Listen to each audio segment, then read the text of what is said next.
Komið þið sæl. Í þessu myndbandi ætlum við að fara yfir umsóknarkröfur sérfræðinga.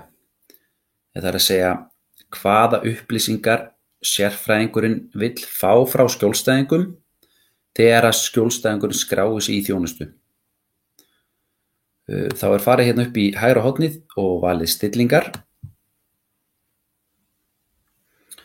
Og svo förum við hérna í vinstra megin í skrifstofu stillingar og þar eru umsóknarkröfur.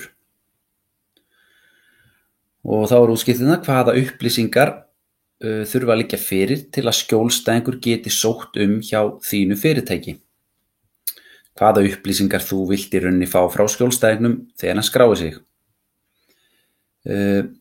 Kara krefur skjólstæðinga að fylla inn nafn, netfang og símanúmer. Og svo er bara spurning hvaða upplýsingar þú vilt fá. Og þú bara hakar við það sem að þú vilt fá frá skjólstæðingnum